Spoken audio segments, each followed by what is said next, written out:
তিনিও যে দুধের দোয়া তুলসী পাতা তাও না, কারণ তিনিও এখানে বলছেন যে দরকার হলে বিএনপি করতাম ভাই, এত বছর আওয়ামী লীগ করে লাভ কি?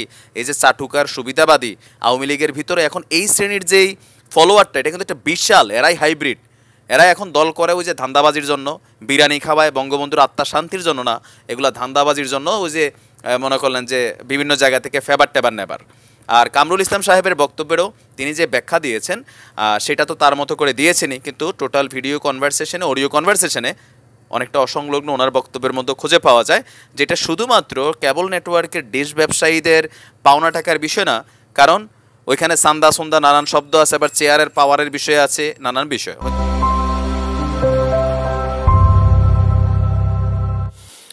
আসসালামু আলাইকুম, আমি নাইম দক্ষিণ কোরিয়া থেকে সবাইকে স্বাগত জানাচ্ছি আমার ইউটিউব চ্যানেল নাইমেলিতে। যদি ভালো লাগে তাহলে সাবস্ক্রাইব, আর যদি ভালো না লাগে দেখতে থাকুন, দেখতে দেখতে ভালো লাগা ভালোবাসা হয়ে যাবে ইনশাল্লাহ। দর্শক, ঢাকা ২ আসনের সংসদ সদস্য অ্যাডভোকেট কামরুল ইসলাম সাহেব, সাবেক খাদ্যমন্ত্রী এবং সাবেক আইন প্রতিমন্ত্রী না মন্ত্রী ছিলেন, যাই হোক, তো ওনার একটা ফোন আলাপ এই মুহূর্তে সোশ্যাল মিডিয়াতে ভাইরাল। এটা নিশ্চয়ই অনেকে শুনেছেন। আর ফোন আলাপটা একজন সাংবাদিক কনক সারোয়ার সাহেব তার ইউটিউব চ্যানেল, সেইখান থেকে এই ফোন আলাপটা সম্ভবত সর্বপ্রথম প্রচার করেছেন। আর সেই ফোন আলাপের যে টাইটেল ট্যাগ ছিল যে চাঁদাবাজি করছেন কামরুল ইসলাম সাহেব, ফোন আলাপ ফাঁস, এরকম টাইপের। তো এরপরে আরও কিছু ইউটিউব থেকে শুরু করে সোশ্যাল মিডিয়াতে ভিডিওটা ভাইরাল হয়েছে।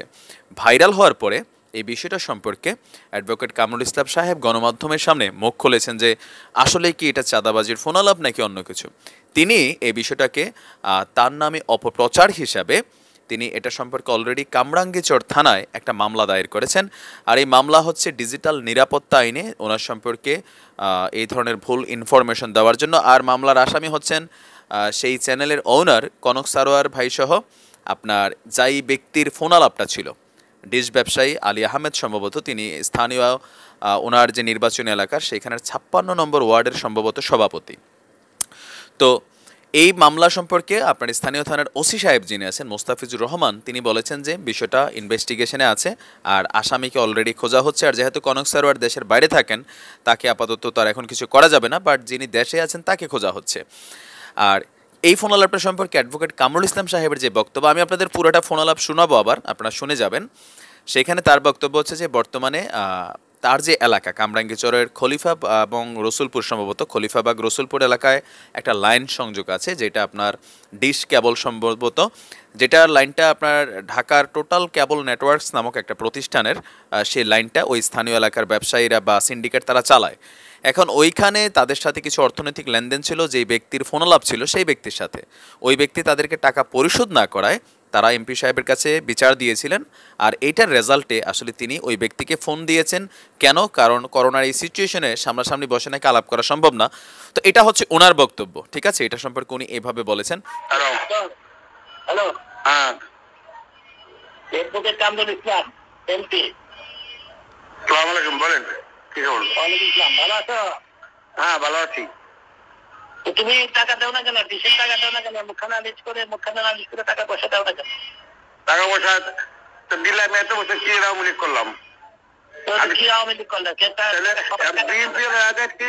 40,000 আর আমি আওয়ামী লীগ করে পরে থাকিয়া মানে আমি দেবো এই মাসে 1 লাখ কোন না? তোমার যতটুকু দেওয়ার কথা যেটা দেওয়ার না, আমি কি আওয়ামী লীগ করলাম? আমি যে আগস্টের সময় যে 10 ব্যাগ 15 ব্যাগ খিচুড়ি পাকাই, কি মেরে পাকাই, তুমি 15 ব্যাগ খিচুড়ি তোমার প্রত্যেকে কেনা, তোমার মাসে মাসে যেটা টাকা দেওয়ার কথা সেটা তো সবাইকে পেয়ে যাবে। তা আমি আওয়ামী লীগের লোকে এই টাকাটা তো সবাই আমি বাদ করে দিই না। আমি তো দিব না, আগে তো আমি বলছি যে আমি চান্দার টাকা দিব না। হ্যাঁ, আমি চান্দার টাকা দিব না। আপনার কাছে বলছি, আপনার কাছে অনেকবার বলছি, আপনি শোনেন না। আমি বলছি যে সবাই তা দেয়, আমি তা দিব না, কিন্তু আমার তাও আপনি শোনেন নাই। হ্যালো, তোমার যে শেয়ার আছে সেই শেয়ার অনুযায়ী টাকা দিবা না তুমি?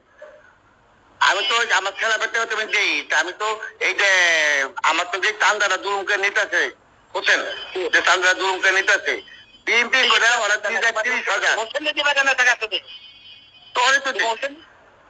তুমি তো ইউসুফে দিবা টাকা। হ্যাঁ, ওর মাধ্যমে তো আমি টাকা দেই। আমার কাছে আমি আওয়ামী লীগ করলাম কি লেগে তেলে আমি বিএনপি থাকতাম। হ্যাঁ, অন্যরা দেয় না, ওরা দেয় 30,000। তো 40,000, তা আমি দিব কি লেগে 1 লাখ টাকা কোন দিক? তুমি কত দাও? আমি 1 লাখ দিয়ে 80,000 দেই। তুমি যেটা দাও সেটা না 80,000 দাও। সেটা আমার দেওয়া কেমন হইলো? যারা এই যে বিএমপি করে ওনাদের কম আর আমি দেবো বেশি, আমার উপরে দুর্বল, আবার আমার লাইন লয়ে দেবো, আমি করছি আমার যে লাইন আমাদের লাইন হয়ে গেছে গা। ভাই ভাই শোনেন, আমার 2 লাখ টাকার লাইন লেগে গেছে, 2 লাখ টাকার, আমার 2 লাখ টাকায় তো লাইন লেগে গেছে। আমার লাইন থেকে যে কোনটা আমি দেখি, আমার লাইন থেকে প্রথম বিপ্লব। হ্যাঁ, আপনি ইসবের দিকে দেন, আওলাদের দিকে দেন। আমার কথা হলো যে এখন যে টাকাটা তোমার দেওয়া সেই টাকাটা তুমি আমি কই থেকে দেবো? আমার লাইন লেগে আমি কই থেকে দেবো? কে লাইন নিয়ে গেছে? প্রথম নিছে কবে নিছে? এই যে জুন মাসের 9 তারিখে, 8 তারিখে, জুলাই মাসের 8 তারিখে, জুন মাসের 8 তারিখ, জুলাই মাসের 8 তারিখ। গত মাসে নিছে? হ্যাঁ, গত মাসে আমি দেই নাই। এর লেগে আমি ইসব বারবার বলছি। এর আগে আমার কাছে লোক পাঠাইছে, আমার লাইন সব লয়ে দেবো গা, আমার কাছে একটা টাকা অ্যামাউন্ট চাই, আমি অ্যামাউন্ট চাই নাই। আরে আমার কথা হলো যে যা বলার আমার কাছে কল, তুমি তোমার লাইন টাইন কেউ কিছু নিব না। তুমি আপনি তো বলছি, আপনি তো ধাপ ধাপ করে আমার চালাই আমার সাথে কথা কইছো, তুমি আমার সাথে এখন কথা কইছো, তুমি এর কথা এর নিয়ে কথা কইছো কবে? আমি আপনার কাছে বিনা জমিন জবাই লিয়ে গেছি, এসব লিয়ে গেছি। আপনি শুনছেন আমার কথা? আপনি আমার ধাপ ধাপ করে বাইরে দিয়ে দিলেন। কবে নিয়ে গেছো তুমি আমার কাছে? কবে আইছো তুমি? মিনহাজুদ্দিন মিন্টু এইসব জিজ্ঞাসা দেন। আমি আপনার অফিসে গেছি, আপনি আমার কুত্তার মতো দাঁড়াই দিয়েছেন, আমাকে মূল্যায়ন করছেন কোনক্ষণ?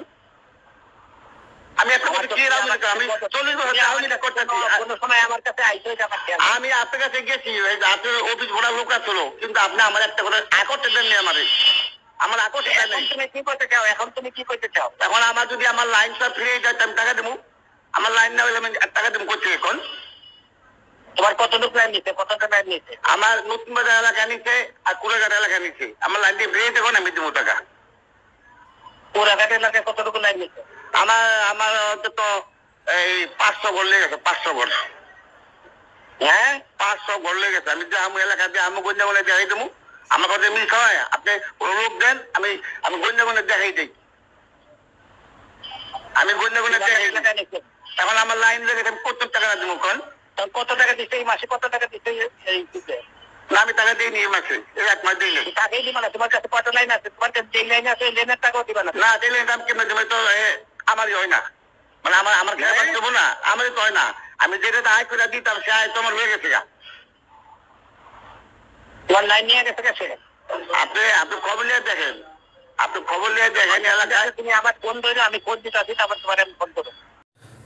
এখন এই সম্পূর্ণ ফোনালাপ শুনে যেটা আসলে এখানে কিছুটা বিষয় তো একটু অসামঞ্জস্য আছে। যেমন এখানে কয়েকটা বিষয় আছে, শুধু ডিশ ব্যবসার বিষয় না। যেমন আমি আর চান্দা দিতে পারতাম না, সবাই যা দেয় আমি তার থেকে বেশি কেন দেবো, বিএনপি ওরা কেন এত দেয় আমি কেন বেশি দিই। এটা নিশ্চয়ই ডিশ ব্যবসার সাথে সম্পৃক্ত কথা না। ডিশ ব্যবসা নিশ্চয়ই নির্দিষ্ট একটা মাসিক একটা হয়তো যেটা টাকা দেওয়ার সেটা নিশ্চয়ই আছে, সার্ভিস চার্জ। কিন্তু এখানে অন্য বিষয়গুলো জড়িত ছিল, যার কারণে আওয়ামী লীগের বঙ্গবন্ধুর মৃত্যুবার্ষিকীতে তিনি বিরিয়ানি খাওয়ান, সেটারে কোট করছেন। আবার কামরুল ইসলাম সাহেব বলছেন যে তোমার চেয়ার অনুযায়ী দিতে হবে। নিশ্চয়ই এগুলো ডিশ ব্যবসার সাথে কানেক্টেড না। এখন কামরুল ইসলাম সাহেবের বক্তব্য সত্য না মিথ্যা, নাকি আলী আহমদের সাহেবের বক্তব্য? আলী আহমেদের কিন্তু কোনো বক্তব্য আসে নাই, এটা একটা মাধ্যম থেকে প্রচার হয়েছে। এখন হতে পারে যে আলী আহমদ সাহেব সত্য, যে ওনার কাছ থেকে চাঁদা চাইছে, আবার হতে পারে কামরুল ইসলাম সাহেব সত্য। তবে কামরুল ইসলাম সাহেব কিন্তু অলরেডি এটার ব্যাপারে মুভমেন্ট করছেন। কিন্তু আলী আহমদের এখন উচিত, যেহেতু তার নামে মামলা হয়েছে, এখন তিনি যদি ভয় করেন যে থানায় গেলে তার স্টেটমেন্ট চেঞ্জ হয়ে যেতে পারে সেই, তো তিনি ইচ্ছেগুলো সোশ্যাল মিডিয়া আছে, তিনি যে কোনোভাবে বিষয়টা সামনে নিয়ে আসতে পারে, একটা লাইভ করতে পারে, একটা ভিডিও ফুটেজ দিতে পারে যে বিষয়টা আসলে কি। তো যেহেতু এটা পুলিশি মামলা হয়েছে, নিশ্চয়ই তদন্তের মাধ্যমে এটা বের হয়ে আসবে। তবে এটা নিরপেক্ষতার জন্য আলী আহমদ সাহেবের একটা বক্তব্য খুবই জরুরি। হয়তো এটার পিছনে আরও কিছু আছে, ইনভেস্টিগেশনের মাধ্যমে বের হয়ে আসবে। তো ভালো থাকুন, সুস্থ থাকুন। আজ এই পর্যন্তই, আবার পুরোটা ভিডিও শুনুন।